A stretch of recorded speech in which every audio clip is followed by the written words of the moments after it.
Hello and welcome back to the channel today. My name is Andy and today we're back with the race review for round 9 of the FIA Formula 1 World Championship. It was of course the Austrian Grand Prix held in the beautiful hills of Spielberg in Austria at the Red Bull Ring, the former A1 GP venue. We're going to get into what was a very interesting race in just a moment. As usual, thank you very much for watching. If you do enjoy what you're watching, hit the like button. Comment below, what did you enjoy about this? It's quite honestly brilliant race. I thought it was really good. A lot of interesting points, a lot of talking points to it. So tell me below what you liked about it as well. And obviously hit subscribe and hit that bell icon as well, so you don't miss out on any other race reviews and any other videos from myself.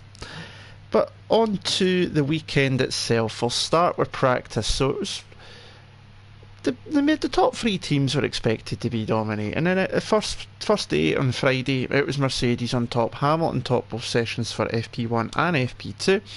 FP3 seen Ferrari fight back with Vettel taking first place, but Hamilton was just behind, and there was like 2/100ths of a second between them. It was like minuscule time, so it was very little in it.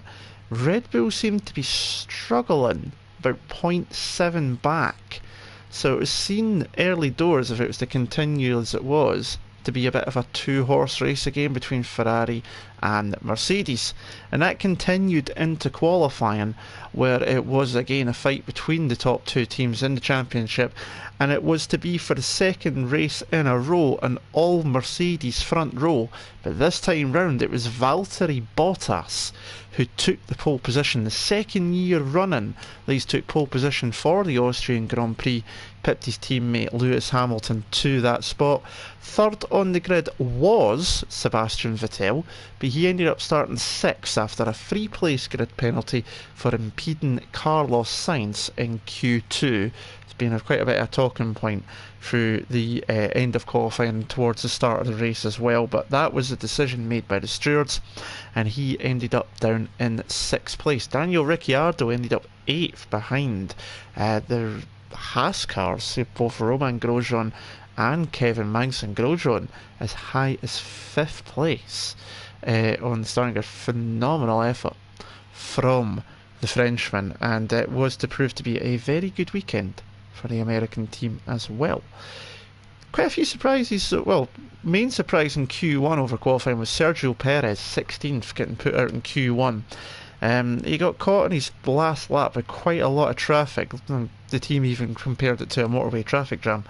It was that bad. In Q2, the Mercedes teams, Mercedes and Red Bull drivers pulled the same stunt as France as well, going and making their fastest laps in the super soft tyres rather than the ultra softs, whereas Ferrari went for the softest tyre possible, and repeating what happened in France as well. But it was to be Mercedes 1-2, and then the start itself, well, before the start, Fernando Alonso started from the pit lane. They made a few changes to his engine. I'm sure that would have pleased the Spaniard on a day when he found out when he got out the car that his team's been put out of the World Cup by Russia. I'm sure he loved that. It was a frantic start, to be honest. A lot going on. Raikkonen got a heck of a jump, put the car between the two Mercedes. How Raikkonen, Hamilton and Bottas never touched, I do not know, but somehow they didn't, and Raikkonen made a place up. He got heady Bottas into turn 1. Bottas got caught out. He was down to P4 after starting on pole position, so not the greatest start from him. He did end up with quite a bit of wheel spin. Vettel made up a couple of places. He got by Grosjean pretty quick, then got pushed wide, lost a place to Grosjean, lost a place to Magnussen, lost a place to I think it was Hulkenberg as well, so he lost a few places too. And then up the hill towards turn 3, Raikkonen outbrakes himself going through and going into turn 3, gets sideways, goes out the outside, pulls back onto the track, squeezes Max Verstappen, who'd made a decent start, onto the grass almost, and then down towards turn 4. Bottas goes along the outside of both of them, outbrakes his fellow Finn, and took back second place. So he went from first to fourth and back to second in the space of half a lap. So it was a good lap in the end, considering what happened at the turn 1 for Bottas. And then going down the hill, Raikkonen got a bit out of shape. Max stuck it up the inside into turn 7, and the two of them caught wheels. It was sidewall to sidewall, thankfully for them. Front right of the Red Bull to the left rear of Raikkonen's Ferrari. Raikkonen caught the spin, but Verstappen was away. The stewards never looked into it, which is a bit surprising, but that is how it went through. So at the end of lap 1, it was Hamilton, Bottas, Verstappen and Raikkonen. Vettel had dropped further back. He had got wide at turn 3 as well, nearly carbon copy of what Raikkonen did in front of him, and he lost a number of places. And then the following lap, right down the inside of Magnussen into turn 4, really tight on the entry, Dane giving him very little room, but he made it through. Further back on lap 1, all sorts of cars running wide. The main loser in it all was to be Van Dorn, who got collected into Pierre Gasly's Toro Rosso, lost his front wing. It was not good for Gasly either. He said at the end of the race the car was the worst handling car he has ever driven, to the point that he had to hold the wheel left while it was going right corners. It was just absolutely terrible. So the fact that he finished where he did is quite frantic as well. Very good drive from him. We move forward a little bit though, and Hamilton pulled out a lead in lap 12. Hulkenberg blew up going down the main straight. Managed to pull it away, so there was no virtual safety car. It was confirmed as being a suspected turbo failure, so that, if that's the case, it's not great, but at least it means the whole engine isn't going to be suffering from that, because obviously you only have so many components each year now, 3 in total. So the fact it's not the full engine he's going to have to replace, it could be a blessing, but that put him out, and that would not be what Renault want on the weekend that they announced a party mode for qualifying, which the drivers said had no effect at all. And it wasn't finished there though, because 2 laps later we seen Valtteri Bottas pulling alongside and pulling off the track. It looked like he had lost gears at first, with suspected gearbox failure. It was later confirmed to be the hydraulics is what was thought to have done it. That obviously runs the gearbox, runs the throttle. Came out of turn 3, stuck in second. It wasn't going anywhere. Such a shame for the Finn, because obviously he got pole last year. He won last year as well, and he does enjoy this track. Seems to go quite well around here. But he was out before we'd even got to the pit stops. Speaking of pit stops, though, that decision, retirement for Bottas brought out the virtual safety car because of where his car was, and for some reason Mercedes decided not to pit Hamilton. He carried on, and both Ferrari and Red Bull double stacked their drivers on lap 15 and pitted both of them. And when the virtual safety car ended, Hamilton needed at least 20 seconds to be clear to make a pit stop, and he wasn't even 20 seconds ahead of 4th place Ricciardo at that point, Raikkonen at that point, and he was nearly in range of Vettel as well. So he was not a happy bunny at all. Ricciardo made a nice pass easily into turn 4 after Raikkonen ran wide on lap 20, and Hamilton did eventually pit on lap 25, rejoined in 4th just ahead of Vettel, not by much though. A couple of laps later, lap 28, going back through the field, Charles Leclerc and Lance Stroll had a bit of a ding-dong over P14 for a bit. Came into turn 3, and Leclerc looked like he was going to have the move, and then down into turn 4, and they were side by side as well. Just really good racing by both of them. And then the next lap, Leclerc did get him late in the brakes into turn 3, bit of DRS, and he was away again. He had a bit of a trip across the gravel early doors, so it didn't help the Monaco driver at all, but he was trying to make his way back up through the field. But one of the main stories through the rest of this race ended up being the tyres. You can see the picture on the screen, which is Verstappen's cars, on those yellow soft tyres, and that was the tyres that most of the teams decided was the best race tyre. And the likes of Ricciardo, Hamilton as well, pretty much everybody was having problems with blisters. Ricciardo to such a point, as well as Hamilton, that they had to pit again.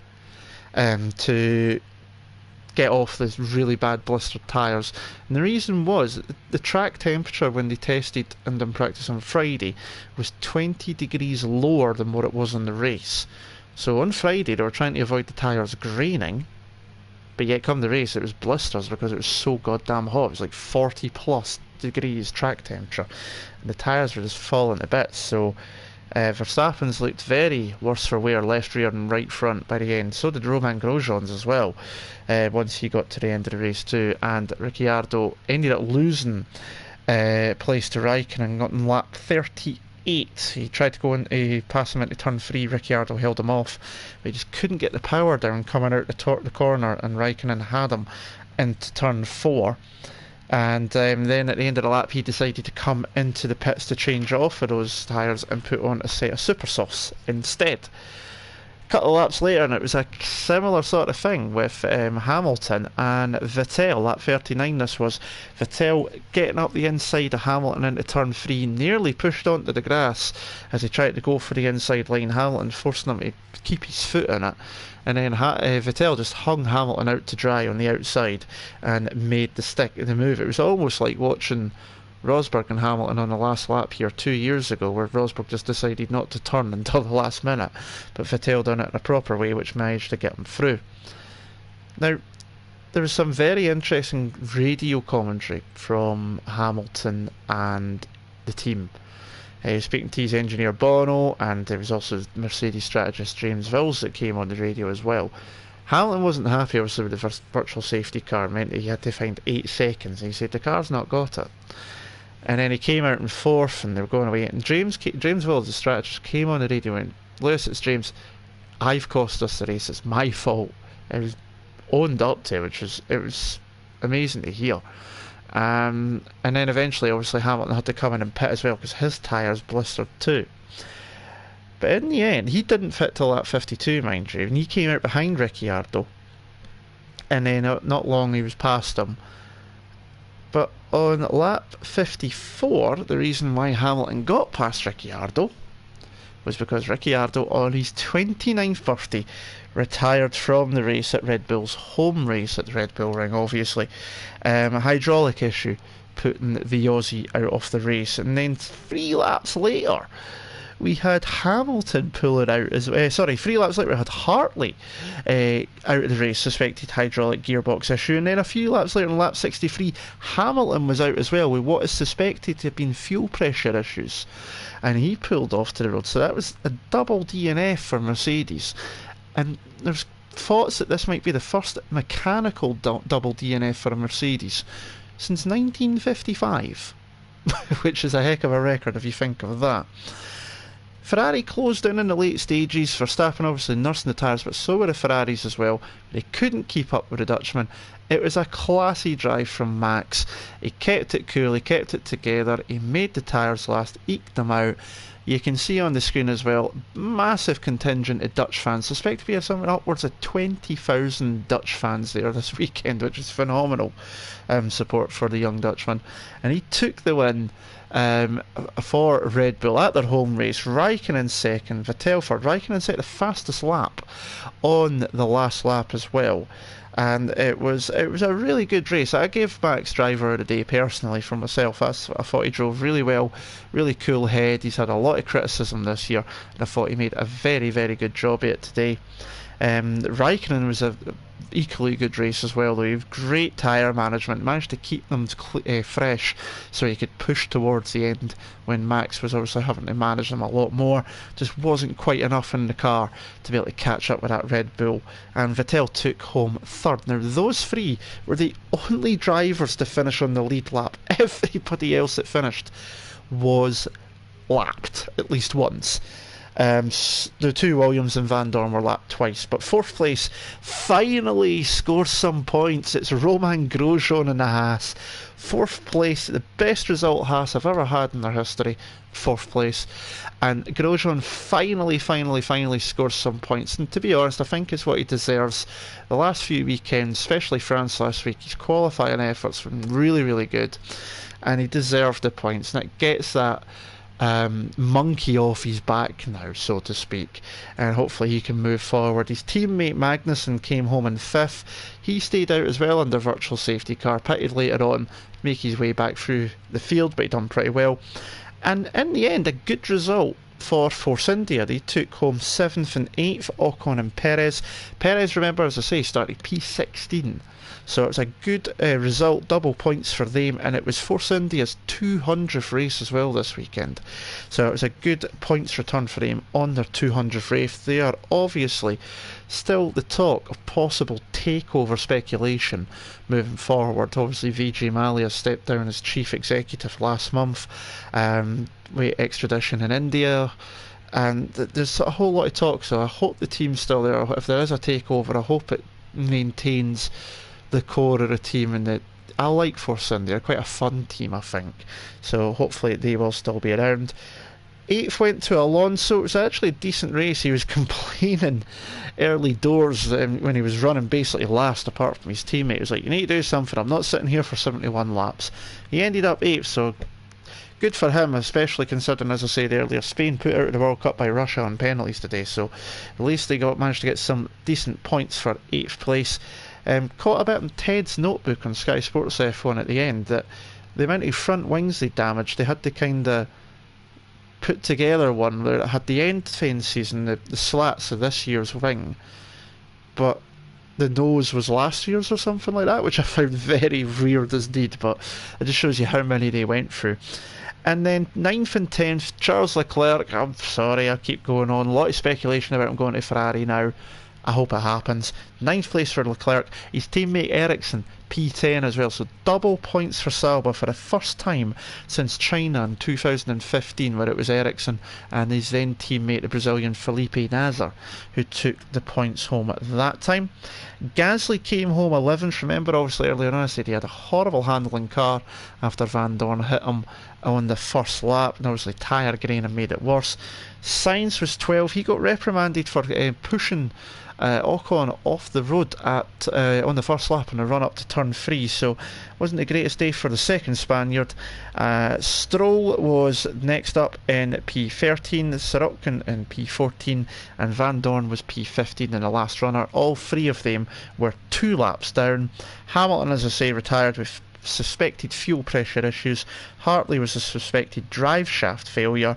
Ricciardo something to do with the hydraulics. The gearbox is suspected on that. Bottas something similar as well. And Hulkenberg's the engine went kaput, and it's a suspected turbo failure from the German.